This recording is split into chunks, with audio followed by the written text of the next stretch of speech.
garam dan terang dunia. Klik, kita membaca beberapa ayat secara bersama-sama dengan suara yang lantang dari Injil Matius pasal yang kelima ayat 13 sampai 16. 2, 3. Kamu adalah garam dunia.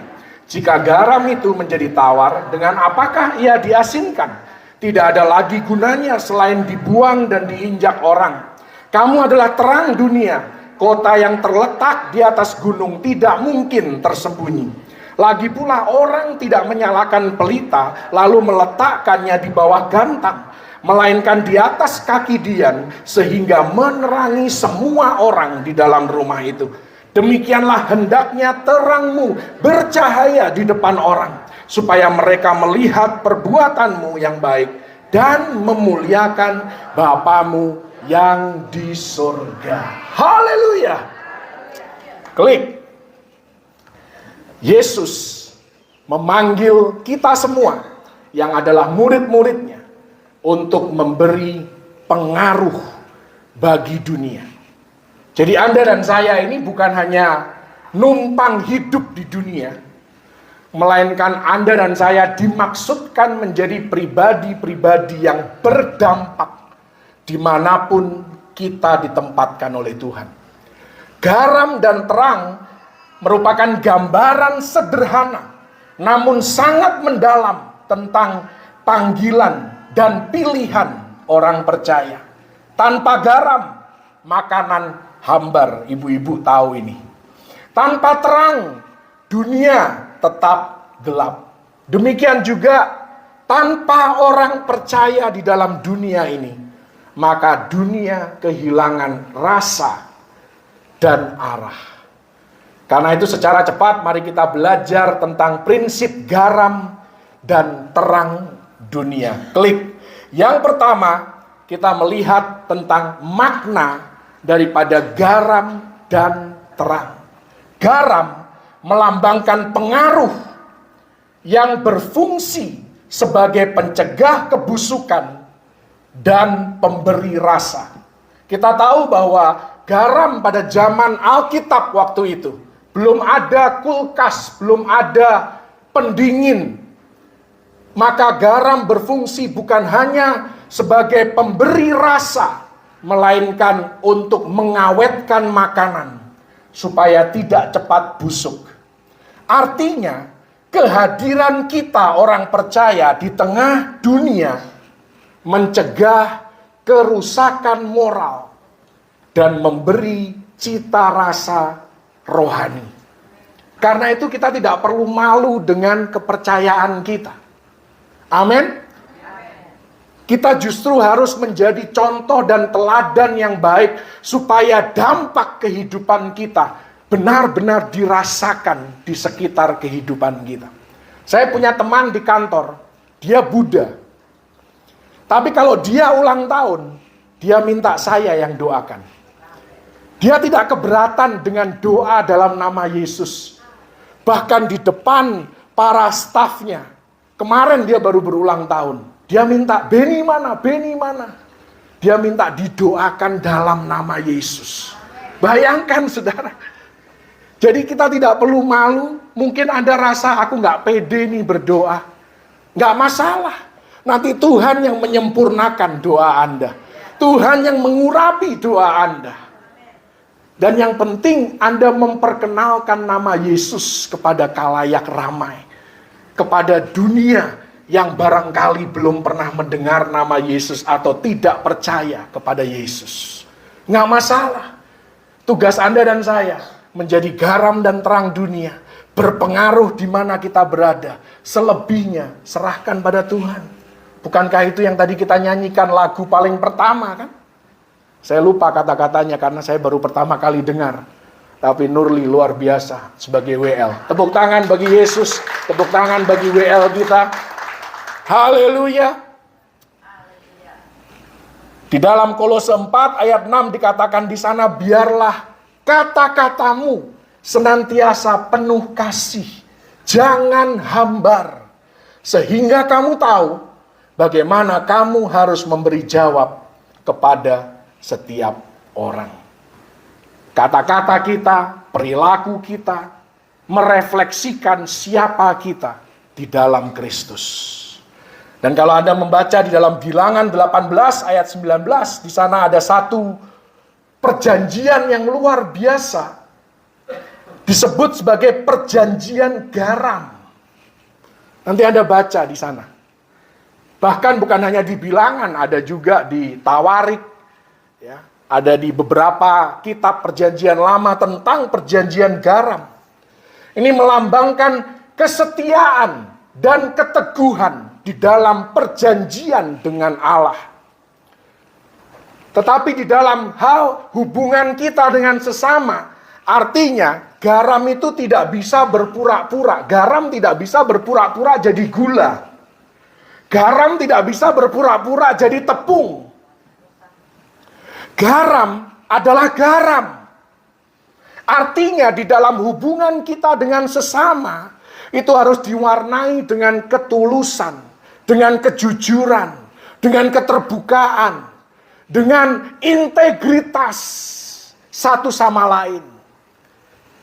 Garam selalu menampilkan rasa aslinya.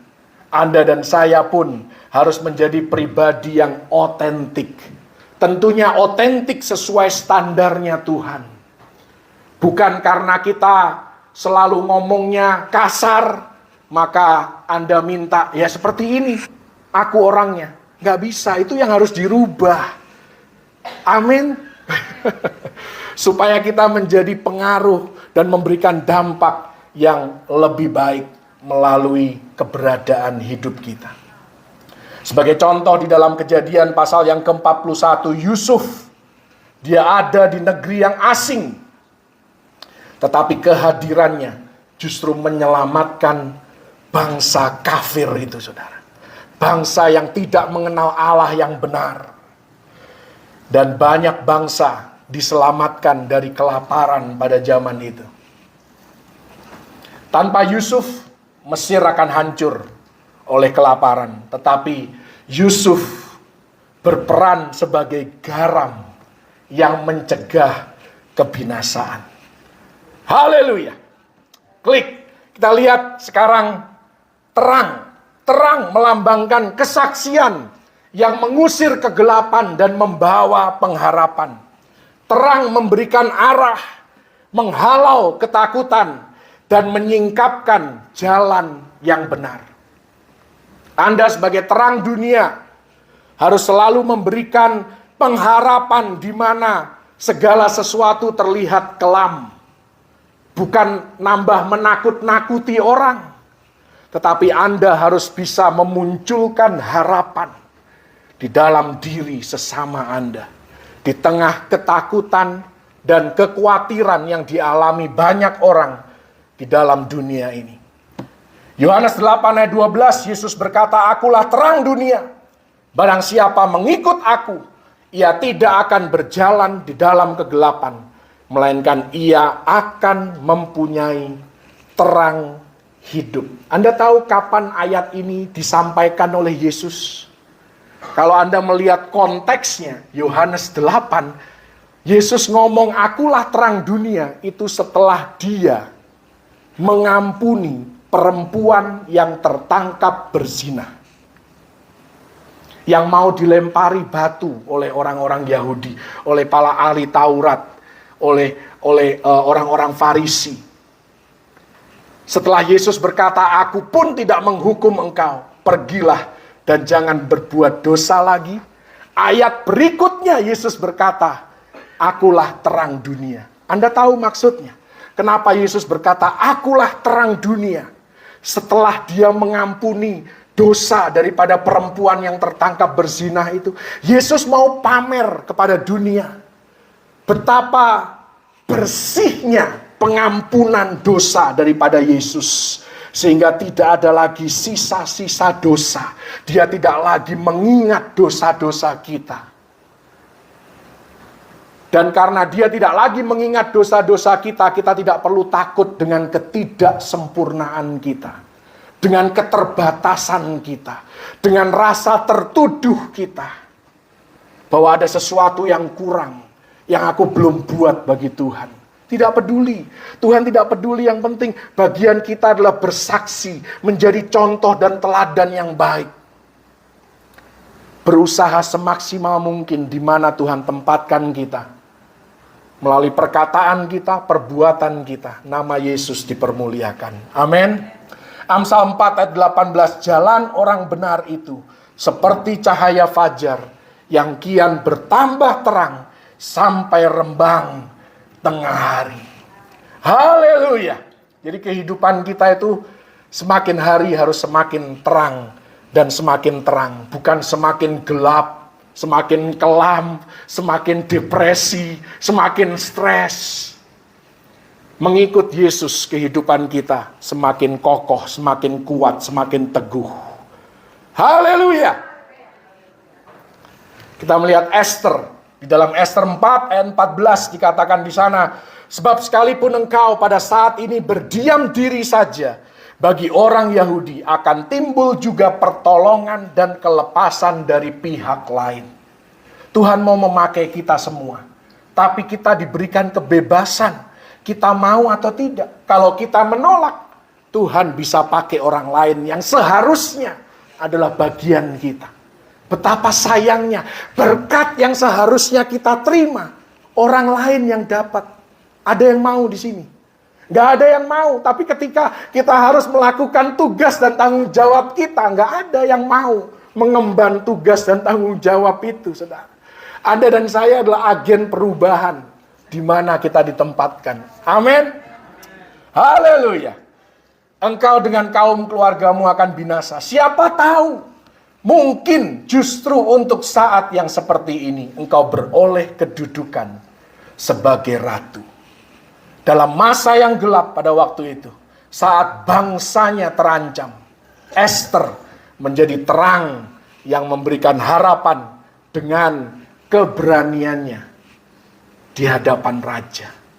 Demikian juga Anda dan saya, Anda sadar atau tidak sadar, kita semua masing-masing punya peran untuk membuat segala sesuatu di sekitar kehidupan kita menjadi lebih baik. Kita harus sadar ini, saudara. Jadikan lingkungan kita lebih baik. Jadikan keluarga kita lebih baik. Lingkungan kantor kita lebih baik karena ada kita. Bukan karena kita GR, bukan karena kita overconfident, tetapi kuasa itu sudah diberikan kepada Anda dan saya. Haleluya. Sadari dan ambil peran itu. Karena keberadaan kita di suatu tempat bukanlah sebuah kebetulan, melainkan sebuah penempatan ilahi dari Tuhan. Haleluya. Jadi, klik. Hidup orang percaya harus memberi rasa seperti garam dan arah seperti terang, membawa perbedaan yang nyata. Jika tidak, dunia tetap rusak dan gelap. Haleluya. Klik bagian yang kedua. Kita melihat fungsi garam dan terang. Yang pertama garam. Garam ini harus larut, harus melebur untuk bisa memberikan rasa. Garam tidak berfungsi kalau dia tetap berada di dalam wadah. Dia baru berguna ketika larut di dalam makanan. Demikian juga orang percaya. Kita harus melebur dalam kehidupan bermasyarakat. Hadir, terlibat, dan rela berkorban. Haleluya. Roma 12 ayat yang pertama, persembahkanlah tubuhmu sebagai persembahan yang hidup, kudus, dan yang berkenan kepada Allah. Itulah ibadahmu yang sejati. Dalam 2 Raja-Raja 2 ayat 20 dan 21, di sana ada satu peristiwa di mana air di Yeriko itu terkontaminasi sehingga menyebabkan keracunan dan hal-hal buruk lainnya. Elisa menaruh garam ke dalam mata air yang rusak di Yeriko itu. Lalu air itu dikatakan di sana menjadi sehat. Jadi garam itu melambangkan pemulihan melalui campur tangan Allah. Di mana kita berada sebagai orang percaya, kalau hidup kita melakukan peran yang benar seperti yang Tuhan maksudkan, maka ada pemulihan melalui campur tangan Allah. Di mana ada kerusakan, di sana Tuhan sanggup untuk memperbaiki. Haleluya. Daniel di Babel sebagai contoh, dia hidup di negeri asing, tetapi Daniel tetap melebur dengan setia. Doanya, hikmatnya, teladannya memberikan rasa yang berbeda, mencegah kerusakan moral di kerajaan Babilonia. Kalau Anda membaca dalam Daniel pasal yang ke-6. Klik, mari kita lihat fungsi daripada terang. Terang harus ditaruh di tempat yang tinggi. Terang tidak boleh disembunyikan. Lilin yang dinyalakan harus diletakkan di tempat tinggi supaya bisa menerangi semua orang. Tadi kita juga baca ayatnya. Terang tidak bisa disembunyikan. Terang akan kehilangan maknanya, kehilangan fungsinya ketika disembunyikan. Filipi 2 ayat 15 dikatakan di sana, hendaklah kamu bercahaya di antara mereka seperti bintang-bintang di dunia. Jadi kita semua adalah star. Bintang. Haleluya. Katakan dulu kanan kiri, engkau adalah bintang di dunia. You are a superstar. Haleluya. Mika 7 ayat 8 dikatakan, sekalipun aku duduk dalam gelap, Tuhan akan menjadi terangku. Jadi hidup orang percaya itu memancarkan terangnya Tuhan, bukan terangnya dirinya sendiri. Terang yang ada di dalam kehidupan kita itu berasal dari Tuhan. Karena itu ketika terang itu menyelamatkan orang lain, terang itu membawa harapan bagi orang lain, jangan Anda memuliakan diri sendiri. Karena terang yang Anda cerminkan, yang Anda refleksikan, berasal dari Yesus sendiri.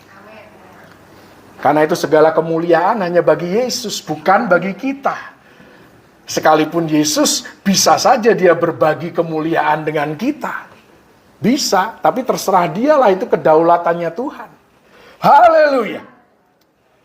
Yohanes Pembaptis di dalam Yohanes 5 ayat 35 disebut sebagai pelita yang menyala dan bercahaya. Kehadirannya menuntun banyak orang untuk bertobat dan melihat Mesias. Dapatkah orang lain melihat Yesus melalui keberadaan hidup Anda? Itu pertanyaannya. Klik. Karena itu Anda dan saya, kita harus menyadari bahwa kita dipanggil bukan hanya untuk ada. Kita bukan hanya eksis. Melainkan kita harus berfungsi. Berfungsi untuk menjadi teladan. Keteladanan yang tidak disembunyikan. Melainkan keteladanan yang bisa dilihat. Bahkan dinilai oleh orang lain. Garam yang tidak memberi rasa dan terang yang disembunyikan kehilangan maknanya, kehilangan fungsinya. Bahkan tadi kalau Anda sadari Matius 5 ayat 13 dikatakan di sana oleh Yesus, ini perkataan yang mungkin kalau kita baca sekilas sepertinya biasa saja, tapi ini peringatan keras. Kalau Anda sebagai garam kehilangan rasa asin Anda tidak memberikan rasa, tidak membuat perbedaan di mana Anda berada, Anda hanya akan diinjak orang, dibuang begitu saja. Jadi kalau Anda benar-benar berperan dan dampak kehidupan Anda benar-benar dirasakan, orang tidak akan melupakan Anda. Tapi kalau orang sudah mulai melupakan Anda, lalai dengan Anda. Siapa ya itu ya? Siapa, kayaknya pernah ingat deh. Mungkin Anda sudah tidak berpengaruh lagi.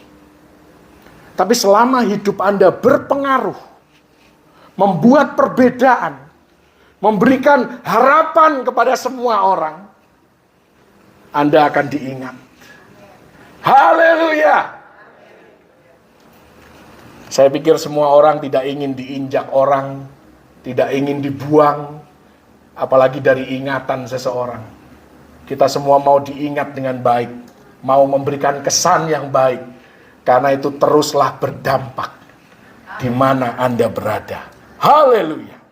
Klik yang ketiga dan yang terakhir. Oh, yang terakhir. Sudah terakhir, saudara. Kita sudah belajar makna, kita belajar fungsi. Yang ketiga, kita belajar dampak daripada garam dan terang itu sendiri. Ketika fungsi garam dan terang terjadi, orang lain akan melihat perbuatan baik kita dan memuliakan Allah. Sekali lagi, tujuan akhirnya adalah supaya Yesus dipermuliakan. Yesus semakin dikenal, Yesus semakin besar, kita semakin kecil. Haleluya. 1 Petrus 2 ayat 12 dikatakan di sana, miliki cara hidup yang baik di tengah-tengah bangsa-bangsa bukan Yahudi, supaya mereka meskipun menuduh kamu sebagai orang yang berbuat jahat, karena melihat perbuatanmu yang baik, memuliakan Allah pada hari Ia melawan mereka. Haleluya. Ini perintah yang luar biasa. Harus kita camkan, terlebih harus kita lakukan. Zakaria 8 ayat 23, bangsa-bangsa akan berkata, kami mau pergi serta kamu, sebab kami mendengar bahwa Allah menyertai kamu. Haleluya, tepuk tangan bagi Yesus. Orang kepengen gak dengan apa yang kita miliki dalam Yesus? Jangan sampai orang menolak Yesus karena kita. Itu tragis, saudara. Tragis.